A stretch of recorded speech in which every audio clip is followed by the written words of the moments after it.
스가랴서는 스가랴 선지자의 이름을 따서 스가랴라고 불리는데 여호와께서 기억하신다라는 뜻을 갖고 있습니다. 스가랴의 조상은 제사장 가문으로 스가랴서 전체는 성전 재건에 대한 의지를 나타내고 있습니다. 스가랴서에는 8가지의 환상을 통한 예언의 말씀을 우리에게 보여주고 있습니다. 1장은 온 땅들을 돌아보는 말들에 대한 환상과 넷불과 4명의 대장장이에 관한 환상을 나타내고 있으며 2장에는 측량줄을 지닌 사람에 대한 환상을 보여줍니다. 오늘 본문 3장은 4번째 환상을 통한 택한 선민 이스라엘 백성에게 보여주신 예언의 말씀을 우리가 오늘 본문 1절과 5절 말씀을 통해서 읽었습니다. 1절에 대제사장 여호수아는 여호와 앞에 섰고 사탄은 오른쪽에 서서 있습니다. 그리고 대적하고 있습니다. 이 환상을 본 대제사장 여호수아가 천사 앞에 서서 있고 그 오른쪽에 사탄이 서서 여호수아를 대적하고 있는 모습을 이 말씀 속에서 볼 수 있습니다. 대제사장 여호수아를 대적하고 있는 사탄을 향해 여호와 하나님께서 사탄을 책망했습니다. 2절 말씀에 사탄아 여호와께서 너를 책망하노라, 예루살렘을 택한 여호와께서 너를 책망하노라. 하나님께서 여호수아 앞에 서서 대적하고 있는 사탄을 향해 책망하노라, 책망하노라, 책망하노라 2번씩이나 강하게 질타하며 책망하신 말씀입니다. 하나님께서 2번씩이나 사탄을 책망하신 이유가 무엇이며 이 책망을 우리에게 주는 메시지는 무엇입니까? 책망은 잘못된 행위나 태도에 대한 준엄하게 꾸짖는 행위입니다. 하나님의 종을 향한 하나님의 특별하신 보호입니다. 사탄이 개울과 계율을 부려도 하나님의 권능으로 사탄을 물리치고 하나님의 종을, 하나님의 백성을 보호하신다고 하는 하나님의 귀한 말씀입니다. 그러니까 의로우신 재판장이신 하나님께서 여호수아를 대적하는 사탄을 엄하게 꾸짖으시며 책망을 하셨습니다.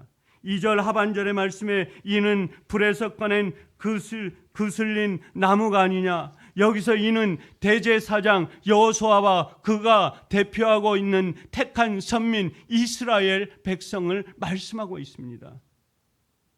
하나님은 선민 이스라엘이 처해 있는 상황을 불에서 꺼낸 그슬린 나무로 말씀하고 있습니다. 바벨론 70년의 포로 생활을 마치고 바벨론이라는 불구덩이에서 건짐을 받고 예루살렘으로 돌아오게 된 이스라엘 백성의 모습을 불에서 꺼낸 그슬린 나무로 비유하고 있습니다. 새카맣게 탄 그 나무의 모습, 수채 모습의 그 모습을 바벨론에서 나온 이스라엘 백성의 고통하고 고뇌하고 몸부림쳐 있는 그 백성의 모습을 이걸로 비유해서 오늘 우리에게 주시는 말씀입니다. 싹을 틔울 수도 없고 열매를 맺을 수도 없습니다. 아무 쓸모도 없는 모습을 보이고 있습니다. 이것이 바로 바벨론의 포로 상회 생활을 청산하고 돌아온 이스라엘 백성의 모습입니다. 얼마나 처절한 삶을 살았기에, 얼마나 포로의 삶을 살면서 그들의 고통이 있었기에 하나님께서는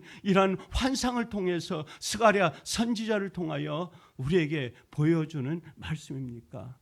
1885년 4월 5일 부활주일이었습니다. 언더우드 선교사는 미국에서 파송하여 우리나라에 왔습니다. 이 선교사는 이 나라를 돌아보면서 아무것도 볼 수가 없었습니다. 사람도, 지나가는 사람도 죽어 있었습니다.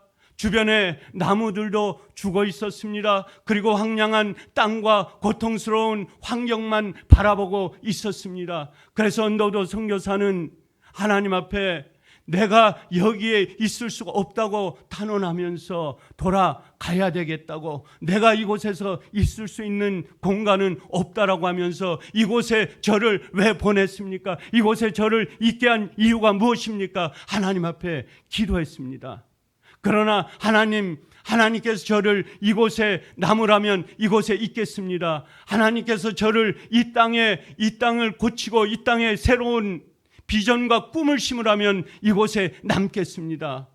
언더우드 선교사는 자기의 신앙 고백을 하나님께 하면서 20대의 젊은 나이에 새로운 각오와 새로운 몸부림으로 이 조선 땅 고통과 어둠 속에 있는 이 땅에 자기 자신을 묻었던 것입니다. 그것이 오늘의 세브란스 병원이요, 많은 사람들이 그것을 통해서 생명의 빛을 찾는, 또한 영혼의 쉼터와 영원한 생명을 찾아가는 귀한 성전으로 바뀌었다라고 하는 것입니다. 한 사람의 생명이, 한 사람의 눈물이, 한 사람의 씨앗이 놀라운 기적을 일으켰던 것입니다. 여호수아 3절, 스가랴서 3장 3절 말씀에 여호수아가 더러운 옷을 입고 천사 앞에 서 있다라고 말씀하고 있습니다. 대제사장 여호수아는 유다 백성을 대표하는 선지자입니다. 그런데 여호수아가 더러운 옷을 입고 있습니다. 지금 여호수아는 죄로 인하여 더러워진 이스라엘 백성을 대표하는 자로서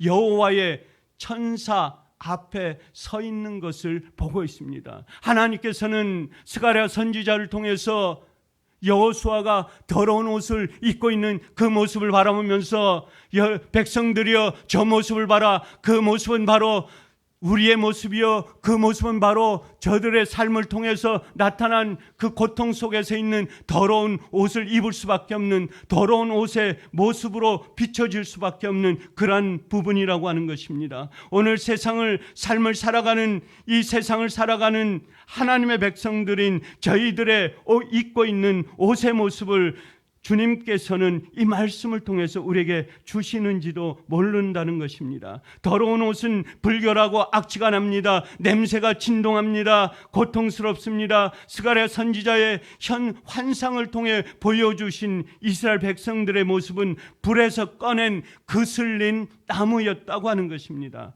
더러운 옷을 입고 있는 추한 모습이었습니다. 이스라엘 백성은 어떠한 희망도 가질 수 없는 절망적인 상황에 놓여져 있다는 것을 말하고 있습니다. 그런데 절망적인 가운데 있는 그들을 그냥 놔두지 않으시는 하나님이십니다. 그들을 긍휼히 여기사 그들을 불 가운데서, 어둠 속에서, 고통 속에서 건져내 주셨다라고 하는 것입니다.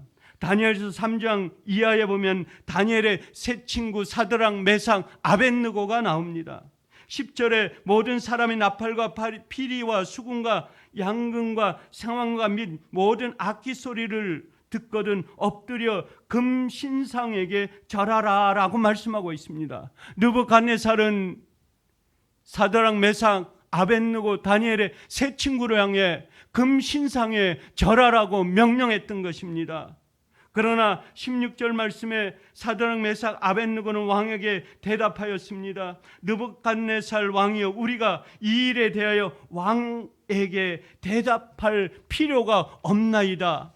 17절 말씀에 왕이여, 우리가 섬기는 하나님이 계신다면 우리를 맹렬히 타는 그 풀무불 가운데서 건져내 주시겠다라고 하는 메시지를 보입니다. 왕이 세운 금신상에게 절하지도 아니할 줄을 아옵소서. 느부갓네살 왕이 분이 가득하여 사드락, 메삭, 아벳느고를 향하여 얼굴 빛을 바꾸고 풀무불을 뜨겁게 하기를 7배나 뜨겁게 했다고 말씀하고 있습니다.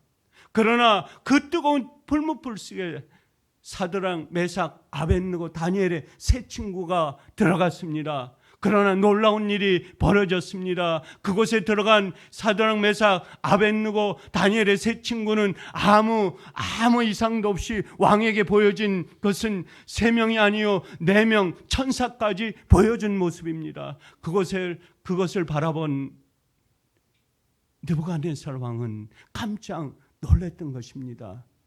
바로 그 속에 하나님의 천사가 그들을 보호하고 있는 것을 볼 수가 있는 것입니다. 다니엘의 세 친구 사드락, 메삭, 아벳느고는 7배나 뜨거운 그 풀무불 속에서도 하나님께서 돌보시는 놀라운 능력과 하나님의 힘, 하나님의 자랑을 거기에서 과시했던 것입니다. 우리 역시 죄인으로 더럽혀진 옷을 입고 유황불에 활활 타오르는 지옥을 향해 저와 여러분은 달려가고 있습니다. 그러나 우리는 안심해도 됩니다. 왜냐하면 하나님의 백성이여 하나님의 사람이여 하나님께서 우리를 지켜주시고 눈동자처럼 어떤 곳에서도 지켜주시는 그 하나님이 우리와 동행하고 우리의 삶을 같이 하고 있기 때문입니다. 그리고 유황불이 타오르는 그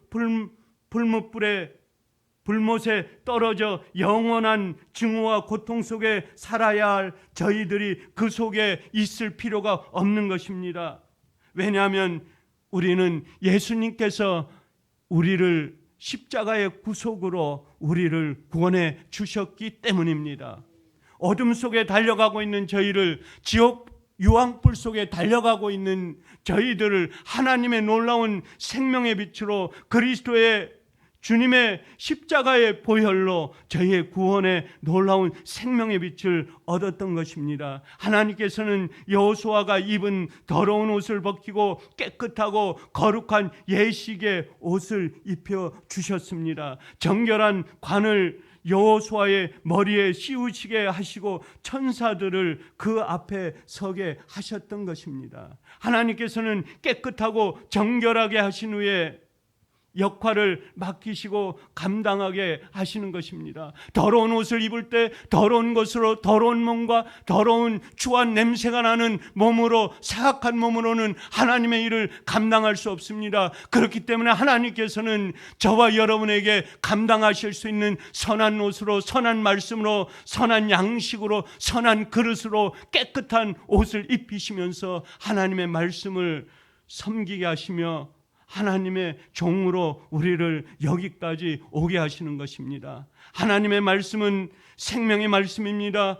우리를 가르치는 놀라운 빛입니다. 세상의 어둠 속에 있는 사람들에게 놀라운 생명력이 됩니다. 고통 속에 있는 사람들에게, 죽어가고 있는 사람들에게, 하나님을 알지 못하는 사람들에게 놀라운 생명의 빛으로 그들을 어둠 속에서 건지시는 놀라운 생명의 말씀인 것입니다. 왜 하나님은 그 머리에 정결한 관을 씌우신 다음에 하나님의 천사를 우리 곁에 옆에 두셨겠습니까? 바로 그것은 우리 자신의 신분을 세상 속에서 낮은 고통 속에서 높은 신분의 하나님과 함께하는 신분으로 바뀌었다는 것을 말씀하고 있습니다. 하나님과 친밀한 교제를 나눌 수 있는 하나님의 자녀됨을 저와 여러분에게 분명히 알려주고 계시는 것입니다. 하나님의 자녀인 우리는 세상 사람들과 구별된 사람입니다. 그렇기 때문에 우리는 모든 삶의 공간에서 구별된 삶을 살아가야 된다고 하는 것입니다. 오늘 새벽도 이 한 새벽에 나온 저와 여러분이 세상 사람들이 잠을 자고 있는 이 어둠 속에서 이 새벽 한가운데서 우리가 나올 수밖에 없었던 이 놀라운 사실은 하나님께서 우리의 특별한 은혜와 사랑과 우리를 특별히 붙들어주고 계시라고 하는 사실입니다. 오늘 새벽 하루의 삶을 살아갈 때도 어떤 환경 속에서, 어떤 삶의 여정 속에서, 직장이나 또한 만나는 모든 사람들이나 24시간의 삶을 살아가는 순간순간마다 하나님의 사랑을, 하나님의 말씀을 전하면서 승리의 삶으로 삶을 살아가는 저와 여러분이 되시기를, 그리고 예수 사랑 온 성도가 되시기를 주의 이름으로 간절히 축원합니다. 감사하신 아버지 하나님, 오늘 이 한 새벽 주님께서 주신 말씀을 통하여 세상의 삶을 살아가는 지혜와 총명의 말씀으로 저희들에 다가왔사오니 아버지 하나님, 더러운 옷을 입고 있는 여호수아에게 그 깨끗한 옷을, 깨끗한 관을 머리에 씌워 주셨듯이 우리에게 깨끗한 옷과 깨끗한 관을 우리의 몸과 마음 속에, 머리에 씌워 주셨기를 간절히 바라오며 세상의 삶을 살아갈 때에 오늘도 새벽부터 승리의 삶으로 이길 수 있는 귀한 삶, 귀한 용기와 귀한 믿음과 귀한 말씀으로 저희를 인도하여 주시옵소서. 이 시간 기도할 때에 아버지 하나님, 우리 심령 속에 힘과 용기를 주시고 세상을 살아갈 수, 이길 수 있는, 세상의 어떤 고통도 어떤 어려움도 헤쳐나갈 수 있는 놀라운 능력의 말씀으로, 능력의 영적인 생명의 양식으로 인도하여 주시옵소서. 감사하오며 우리 주 예수 그리스도의 이름으로 간절히 기도드리옵나이다. 아멘. 찬송가 327장 주님 주실 화평.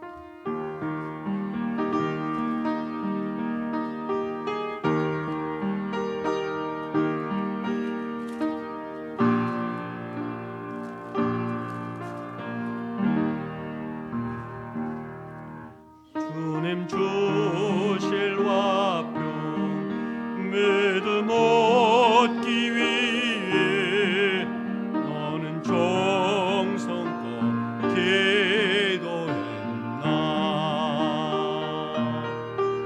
주의 제단 앞에 모두 바치기 전 복을 받을 줄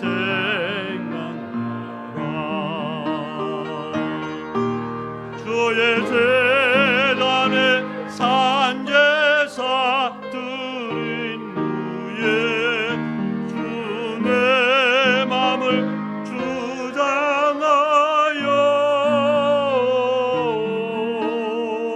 주의 뜻을 따라 그와 동행하면 영생 복락을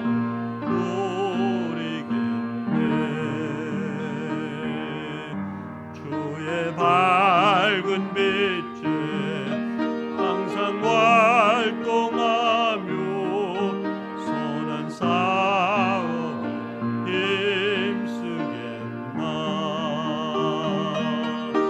자유 얻으려면 주의 뜻을 따라 너의 모든 것 희생하며 제단에 산제사들인 후에 주 내 맘을 주장하니 주의 뜻을 따라 동행하면 영생 복락을 누리겠네. 주의 제단 앞에 모두 바친 후에 주와 온전히 사귀겠네. 주님 주신 기쁨 또한 주의 사랑 얻지 말로는 영영하랴. 주의 제단에 산제사들인 후에 주 내 맘을 주장하니 주의 뜻을 따라 그와 동행하면 영생 복락을 누리겠네. 주여